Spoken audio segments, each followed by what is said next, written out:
Hey, what's up guys? My name is Jeremiah Derby. This is my buddy Bruno. This is my doggy, Bruno. What's up, buddy? Yeah. We don't talk about Bruno, no. We don't talk about Bruno. Alright, we gotta focus, buddy. We gotta focus. Alright, sit. We gotta do the video. Sit. Okay. Alright, look cool. Head up. There you go. So today we're going to be looking at this book, Batman Animated by Paul Dini and Chip Kidd. And I'm super excited about this. Batman the Animated Series influenced my childhood. I've grown up watching. I've seen the show a million times. I've watched episodes over and over until people get mad at me because I play it too much. So I'm excited to get into this. We're going to be checking this out, Batman Animated. Let's go ahead and get into it. What do you think? Yeah? Let's get into it.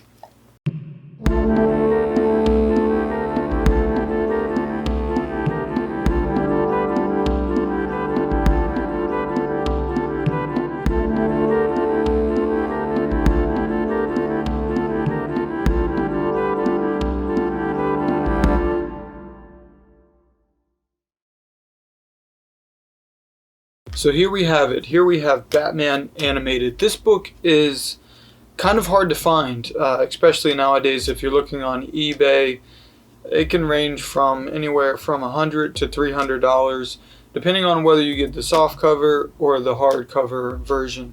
And this is the softcover version. I'll flip it over so you can see the back here. The authors are Paul Dini and Chip Kidd. If you know Paul Dini, he worked on the show. I believe he was a writer, co-producer, and a lot of other different things that he did for the show. Most notably creating Harley Quinn. And Chip Kidd has done a bunch of other books that I totally suggest that you check out. Batman Collected. He's done other books on comic books and animation. Mostly comic book related, but on the art of different elements such as that. And before we get into the book, one thing I want to do is I want to suggest two other books that I recommend as that go along with Batman Animated Series and companions, as it makes a good companion to this book. The first one being Modern Masters Volume 3. This one is focused on Bruce Timm. And this is let me scoop this out of the way so you can see it right here. This book right here is another one that can be a little hard to find sometimes, but you can find it out there. These books are both out of print. And this is the Modern Masters series that's published by Tomorrow's Publishing. And I really love these books. They are a series where they really just take a deep dive into the artist and the art of the artist. It's literally just an interview with Bruce Timm, and as you can see, there's some amazing artwork in here, sketches, different things that Bruce Timm has done, and he just talks about how he became an artist animator, how he got to the show, his different influences, and it's just a really great book. And I love this series. I love anything that Tomorrow Publishing does. The second one I want to show off is right here. This is Batman the Animated Series. This is the Phantom City Creative Collection. This one you can get this for a pretty affordable price. You can probably get it for retail or below retail price. And this is, let me show it here. I don't know what I'm doing. This book is a little bit different. If you know what Mondo is, this is basically the art behind Mondo and behind this one particular artist, Justin Erickson. This is the artist that does all those amazing Mondo posters that you see, and it really just goes into the behind the scenes of designing all those different posters, different vinyl covers. I mean, look at this amazing stuff. And this is just all Batman animated series oriented, a series that they did. This is just an amazing collection of the different posters that Justin Erickson did for the series, and definitely another must buy if you're a big Batman animated series fan. You love the art of the animated series.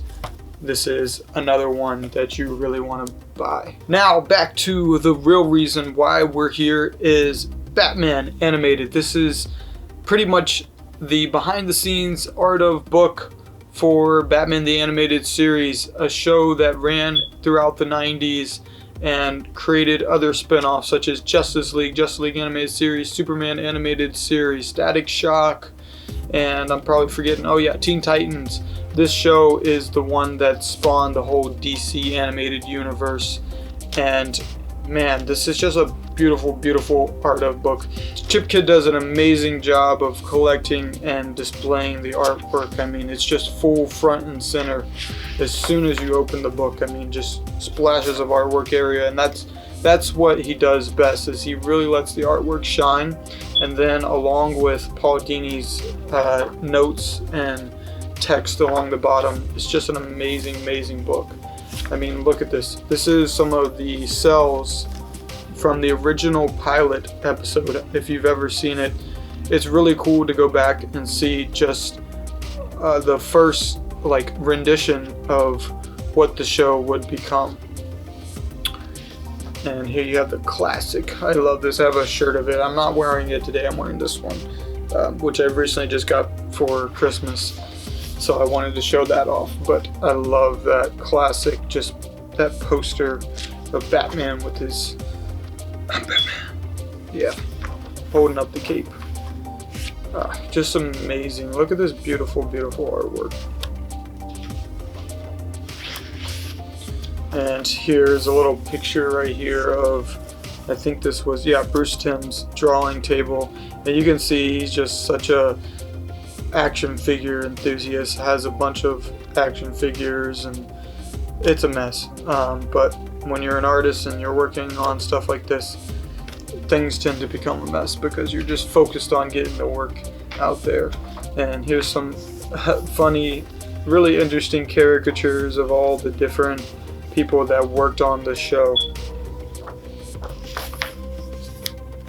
And this is an introduction. This is a really cool introduction. I've read this book a couple times, and I went through and I read just the introduction again, because I haven't read this book in probably a year or two.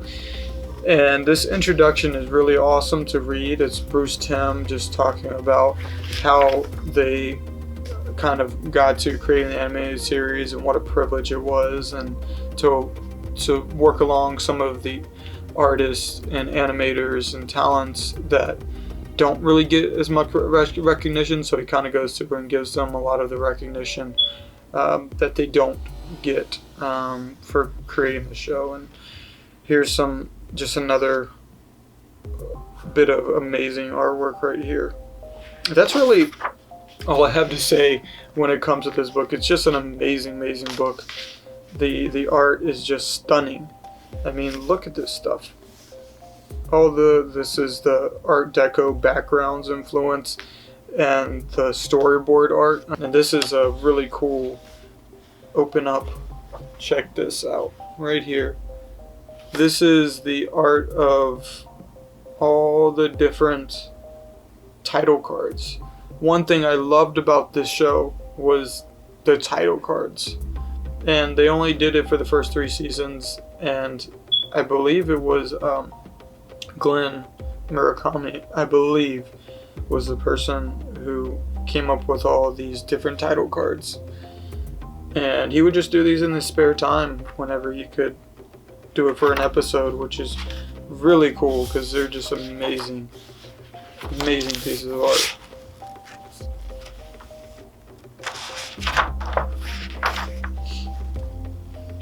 And here the book gets into the background art and how they found the backgrounds. And really, this show, if you don't believe it, this show is a show that really shows off how the backgrounds create the world that Batman is in. And one thing they found was Eric Radomski, he is the one who really found this idea of using black paper. And so by doing black paper, he's able to go and paint the light. And so it automatically gives this sort of darkness, gives the noir feel to it.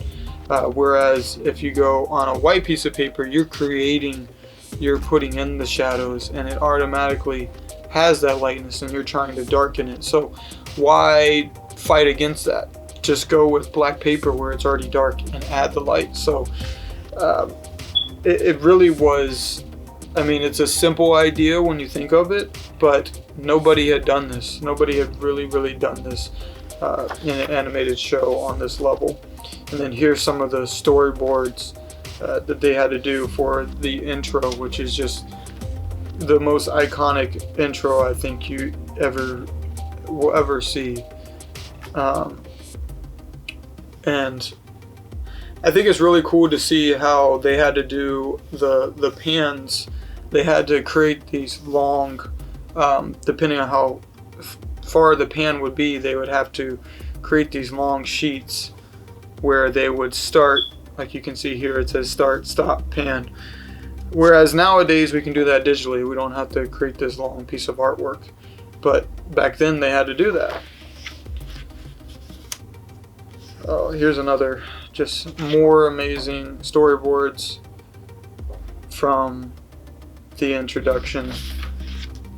And what I was trying to say was the storyboards, what I've learned is that in TV, it's more common for them to be tighter and closer to model and closer on point. But with a show like this, where they have a very distinct art style, you can understand why they really wanted to make sure that the artwork looked like they wanted it to. So they were very specific, very tight with the line work, with the designs, with the art of the storyboards, which you don't always see.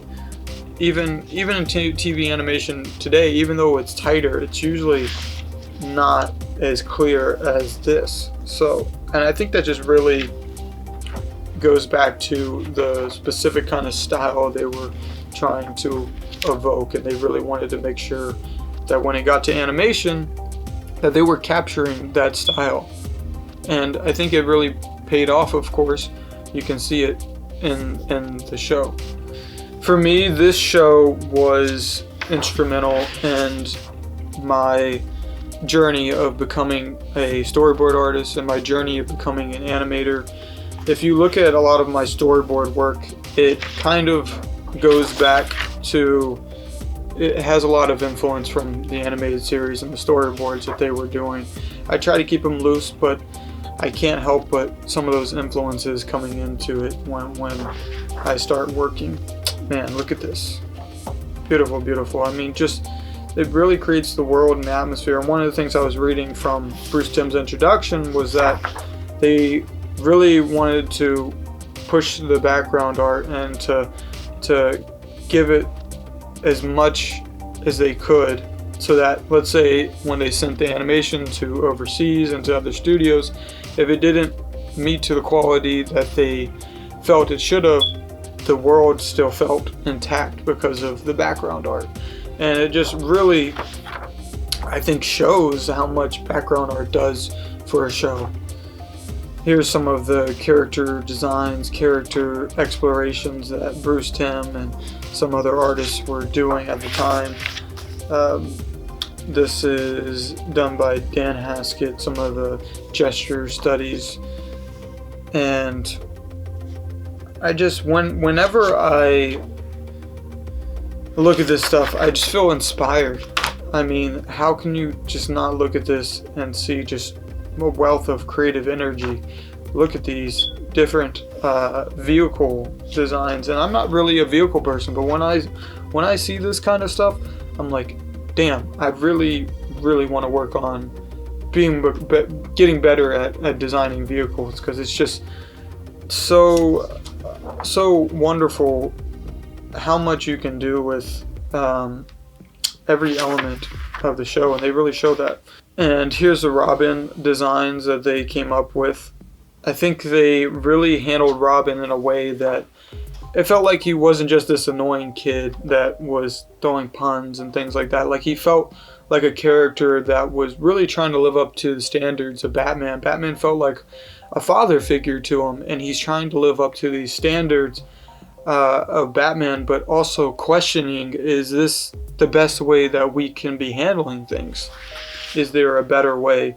And he really gave that light to the darkness of the show, which I think balanced it as well. And here you can see some of the action figures and promotional material. And here's Batgirl, and she was just another light, I think, to the show. Alfred, Ephraim Zimbalist Jr.'s voice on Alfred was just, oh man, like, again, when I hear Alfred, I think of this show. And he really just was a great supporting character to Batman. Again, I mean, when you have such a darkness in this show with Batman and the character, here's some amazing storyboards from Batman Mask of the Phantasm. But you need characters to balance that darkness. At least I believe so. And oh my gosh, look at this stuff. Look at all of this promotional merchandise. I still to this day try to collect as much Batman animated series merchandise that I can find, because it just meant so much to me.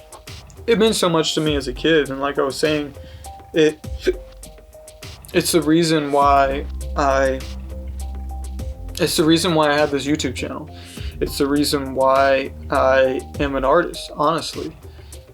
Batman, the animated series, is what made me think, okay, this is something that if I can learn how to do this, I can reach people and tell stories that will impact their lives, impact their childhood, and maybe inspire some kids to want to be animators as well, but mostly stories that will connect with an audience and that will hopefully touch them in some way. And this was the first show, the first piece of content that I feel like really changed the course of my life and changed the course of me as an artist and what I was striving to do. The Joker was just another iconic take. Joker's Favor is probably my favorite episode because I think it really just captures the Joker's chaos. This is another one. This episode, the man who killed the Batman, this was another one where he gives that Joker eulogy. Joker gives that his eulogy for Batman, and it's just, they captured the character so well, and he just has that silliness, but also just can turn that switch on to where it's like, oh gosh, we don't know what Joker's going to do, but it's going to be really bad. And again, I just want to take a look at these storyboards because they're just so well done in a way that they capture the character, and they're tighter, but there's still a looseness to it. And man, just look at that. Look at this panel right here. That sadistic, angry look of the Joker, and then it quickly, like I said, quickly relaxes into this smiling, swarmy mode. You feel that, and it gives to that chaotic, just evil nature of the Joker. So we can't forget about Harley Quinn. Harley Quinn was created in this show in Joker's Favor, and she was originally created to be just a one-off character, a character that was featured in Joker's Favor, and that most likely was just going to be never brought up again. It's supposed to be kind of like Joker's girlfriend, and this came from the idea of Paul Dini. And here you can see he kind of jokes this was a sketch, I think, that he did, and he's like, yikes, don't look. But it's still cool to see because this is the origin, the spawn of Harley Quinn, and to see what it manifested into once Bruce Timm took it and ran off with it. One of the things I really would like to highlight here is just how much the show also gives on its women characters. I mean, Poison Ivy, Catwoman, Batgirl, Zatanna, there's some other characters, Harley Quinn. They really took the women roles seriously, and the women characters, they're not just kind of supporting, kind of not really taken seriously. These characters, these women are sophisticated, they're attractive, they're strong, they're beautiful, and they are challenges to Batman, like actual serious threats to Batman. Okay, so here we have Batman Mask of the Phantasm. This is more than the show. This movie was what made me want to do features, and just this movie connected with me so deeply. The story, the animation, it was just how can you take the show and put it on another level, and they did that with this movie. And so if you haven't seen it, go check out Mask of the Phantasm. I think Batman Mask of the Phantasm and Batman Beyond Rise of the Joker, or Return of the Joker, sorry, those two are the greatest Batman movies that will ever exist. Yes, I know The Dark Knight. I'm saying over live action, all of it. Like, these two movies are, if you want to know who Batman is, those are the two movies I suggest you watch. Yeah, just look at this stuff right here. All the different posters and artwork and background artwork. Just amazing. Oh, and then Batman Sub-Zero.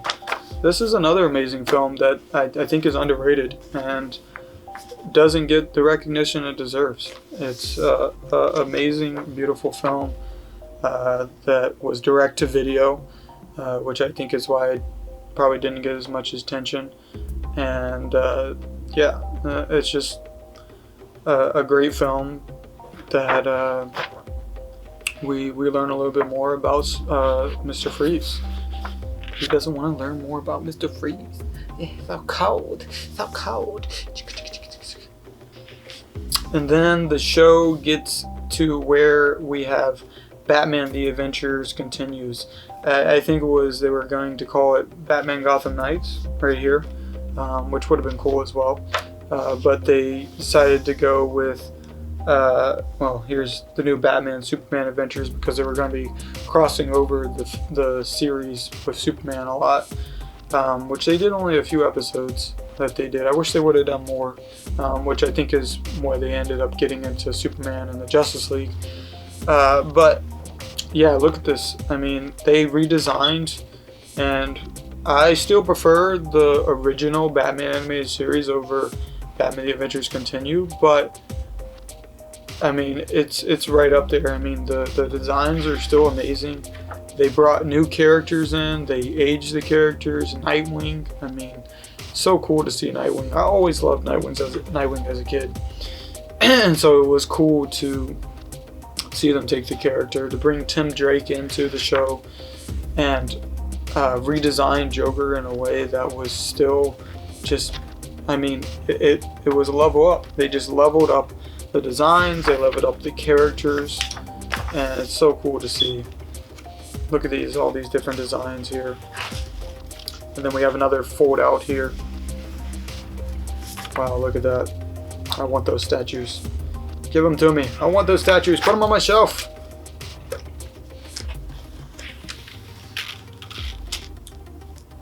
And it looks like they really ran with the Gotham Knights title for quite a bit. I'm wondering what made them change their mind to do the Batman, Superman, and new Batman Adventures title, because it looks like they really ran with Gotham Knights for quite a while. Oh yeah, the Creeper. Again, more characters that were a little obscure that they brought into the show. And oh my gosh, this was a great episode, and it's so cool to see the art here.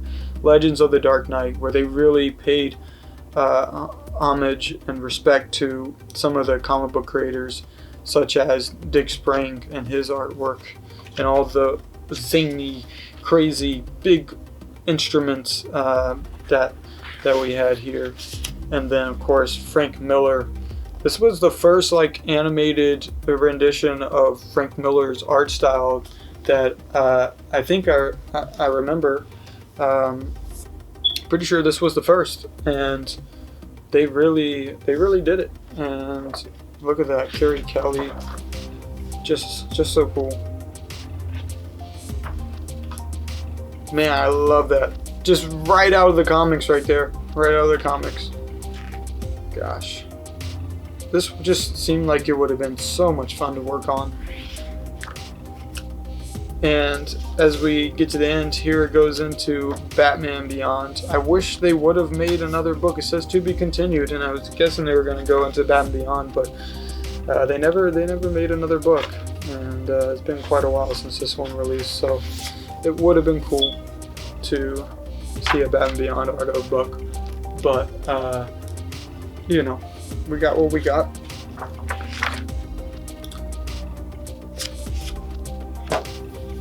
And there we go. That is Batman animated right here. You're going to want to buy this book. I promise you, you're going to want to buy it. It's a little difficult to find, like I said, without spending a few pennies. Batman animated. This is by Paul Dini and Chip Kidd. And it's well worth the read. If you're a Batman animated series fan, this is a must-have. And don't forget these other two. I got the Bruce Timm Modern Masters Volume 3 and Batman Animated Series, the Phantom City Creative Collection. These two are also ones that I would highly recommend you check out. But this has been a fun episode of looking at the art of Batman Animated Series, the art of my childhood, honestly. And I hope you enjoyed it. And until next time, I'll see you guys later. Alright, so that was the episode, guys. Thanks for watching. I hope you enjoyed it. Did you enjoy it, Bruno? Yeah, you like looking at Batman? You like looking at art? And you want to eat Batman, especially this one back here. Thank you guys for watching. Please make sure you remember to subscribe, like, and share. Please share it to as many people as possible. We're trying to grow this YouTube. I can't speak. Yeah. We're trying to grow this YouTube channel, so please share it with anybody you think that would like this. Any artist friends, any animators, anybody who likes art books, Batman, the animated series. That's what we like here. So please share it, please like, please subscribe, and thank you. I appreciate every single person that helps me grow this channel. And yeah, so you want to say bye? See ya. Oh no! I think Batman's met his match. Bruno, the Destroyer.